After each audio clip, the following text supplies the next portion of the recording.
Pune car accident में चौंकाने वाला खुलासा हुआ है। खुलासा ये कि ड्राइवर पर इल्जाम मढ़ने की नाकाम कोशिश की गई है।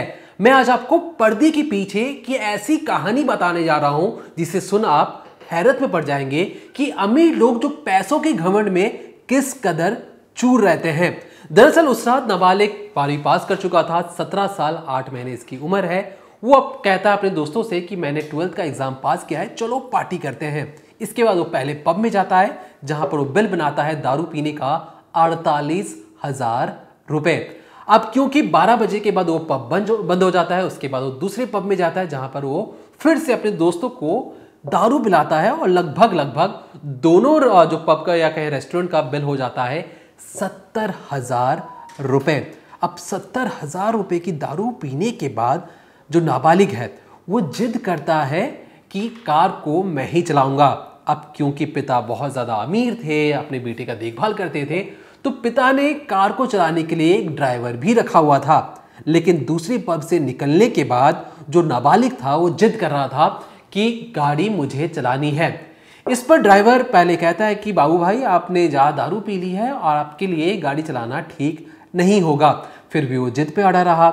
इसके बाद ड्राइवर ने घर पर फोन किया या कहें नाबालिग के माता पिता से बात करने की कोशिश की और उससे बताया, उन्हें घर पर बताया कि बाबू भाई ने बहुत ज़्यादा दारू पी ली है और वो जिद कर रहे हैं कि वही गाड़ी चलाएंगे और आप उन्हें समझाइए।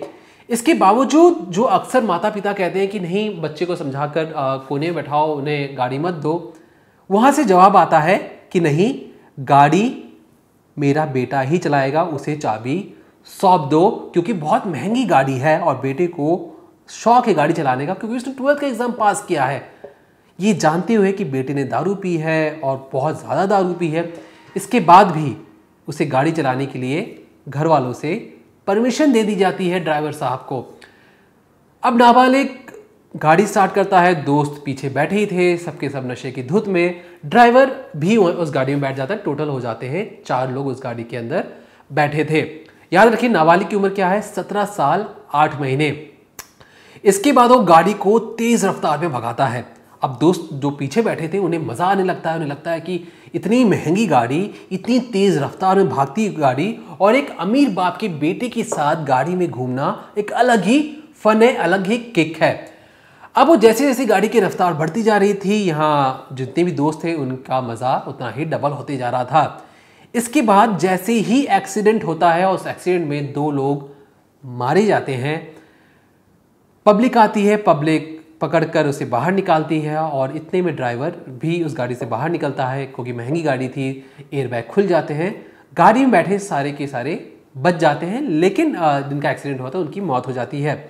इसके बाद ड्राइवर दोबारा नाबालिग के घर पर फ़ोन करता है और कहता है कि साहब जो बाबू भाई या कहें बेटे ने एक्सीडेंट कर दिया है नशे की हालत में और लोग उसे पीट रहे हैं। वहाँ से जवाब आता है कि एक्सीडेंट तुमने किया है। ड्राइवर फिर से कहता है कि नहीं सर, आपने जैसे कहा था चाबी बेटे को देने के लिए, मैंने चाबी उन्हें सौंप दी थी और वही गाड़ी चला रहे थे।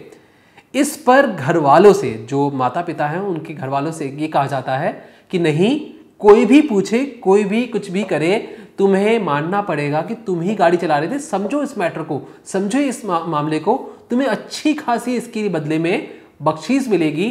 तुम बस ये एक्सेप्ट कर लो कि एक्सीडेंट तुमने ही किया था। अब आनन फानन में जैसी पुलिस पहुंचती है, पुलिस चारों को लेकर थाने में जाती है।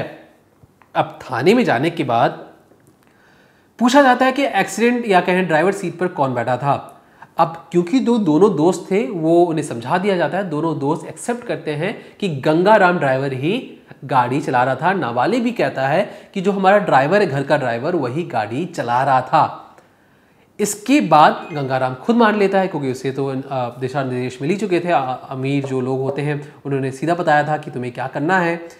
इसके बाद जब पुलिस इन्वेस्टिगेट करती है तो उन्हें समझ में आता है करना, ये तो ड्राइवर तो उस ड्राइविंग सीट पर था ही नहीं। और क्यों ड्राइवर एक्सेप्ट कर रहा है और क्यों जो पीछे बैठे लोग बार बार ये कह रहे हैं कि गंगाराम ही गाड़ी चला रहा था। जब इसके बारे में कुंडली खंगाली गई तो बाकायदा पुलिस ने प्रेस कॉन्फ्रेंस करके बताया कि एक साजिश के तहत ड्राइवर को फंसाने की कोशिश की जा रही है। जो नाबालिग का दादा है जिसका कनेक्शन छोटा राजन से भी सामने आया था। उन्होंने भी कहा कि देखिए, जो नाबालिग बेटा गाड़ी नहीं चला रहा था, हमारे घर का ड्राइवर गाड़ी चला रहा था। अब बार बार क्योंकि मीडिया में सारी चीजें आने लगी तो सबको लगा कि तो बिल्कुल फिल्मी कहानी है। इसके बावजूद जब इन्वेस्टिगेशन किया गया तब समझ में आया कि ना, ड्राइवर तो बिल्कुल भी नहीं चला रहा था, ड्राइवर पर इल्जाम मढ़ने की कोशिश की जा रही थी। अब पुलिस का कहना है कि जो भी लोग इस पूरे कथाकथित मामले में किसी और को फंसाने की कोशिश कर रहे थे, सबूतों से छेड़छाड़ करने की कोशिश कर रहे थे, उन्हें कड़ी सजा दी जाएगी, उनके खिलाफ भी धाराएं लगाई जाएंगी। यही नहीं, जब पिता को पता लगता है ड्राइवर के जरिए कि बेटे ने एक्सीडेंट कर दिया, तो उसे पिता को समझ में आ चुका था कि हो ना हो उस तक जांच पहुंच सकती है। तो पिता भी कितना शातिर था, बिजनेस माइंडेड था, 600 करोड़ की प्रॉपर्टी है जिसके पास, वो प्लान बनाता है कि पुलिस उस तक कभी पहुंच ही ना पाए। तो अपनी एक गाड़ी वो ड्राइवर के साथ कहता है कि तुम गोवा निकलो, और घर की दूसरी जो गाड़ी थी उस पर अपने ड्राइवर को बैठाता है, खुद बैठता है और उसे मुंबई लेकर निकल जाता है। दोनों ऑपोजिट डायरेक्शन में। अगर पुलिस ढूंढने भी आए तो उन्हें समझ में ना आए कि जो पिता है वो कहाँ पर गया है। इसके बाद वो मुंबई वाले रास्ते में आधे रास्ते में रुकता है और औरंगाबाद से जो बाईपास है वहां पर अपने दोस्त की गाड़ी लेता है, वहीं से आगे की ओर निकल जाता है। मकसद उसका ये था कि अगर पुलिस वाले खोजना भी चाहें तो उसे कभी खोज नहीं पाएंगे। लेकिन गलती उससे पिता से ये हो गई कि औरंगाबाद में जिस दोस्त या कहें जिस एसोसिएट की गाड़ी उसने ली थी उसमें जीपीएस ट्रैकर लगा हुआ था। उसी जीपीएस ट्रैकर की बदौलत जो पिता है वो अरेस्ट हुआ, क्योंकि जो नया मोटर व्हीकल एक्ट है उसमें तो कहा गया कि देखिए, जुवेनाइल जो है उन्हें उतनी सजा का नहीं मिलेगा, लेकिन जो जुवेनाइल के पिता हैं अगर वो परमिशन देते हैं गाड़ी चलाने की तो मिनिमम 3 ईयर का पनिशमेंट तो है ही। लेकिन इस पूरे केस में देखिए, जिस तरीके से एक पैसे के बदौलत एक केस को किस तरीके से मोड़ने की कोशिश की गई और जबरदस्ती किसी एक आम इंसान या किसी गरीब को फोर्स किया गया कि तुम पैसे ले लो और सारा इल्जाम अपने ऊपर ले लो, क्योंकि हमारा बेटा बहुत कीमती है, बहुत करीबी है, उस पर कोई आँच ना आने पाए, और तुम सारा इल्जाम जो हत्या या जो भी एक्सीडेंट हुआ है उसका इल्जाम अपने सर पे ले लो, हम तुम्हारी फैमिली को बचा लेंगे, तुम्हारी फैमिली का हम देखभाल कर लेंगे, और जितने पैसे की ज़रूरत है कभी कोई पैसे की कमी नहीं होगी। तो फिलहाल ये इस पूरे पुणे वाले केस में जो नया अपडेट था, जिस तरीके से ड्राइवर पर इल्ज़ाम मढ़ने की कोशिश की जा रही थी, तो उसके पर्दे की पीछे की कहानी क्या है मैंने आपको ये बताई। इसमें जो भी नए अपडेट आएंगे हम क्राइम तक पर आप तक ज़रूर बताते रहेंगे।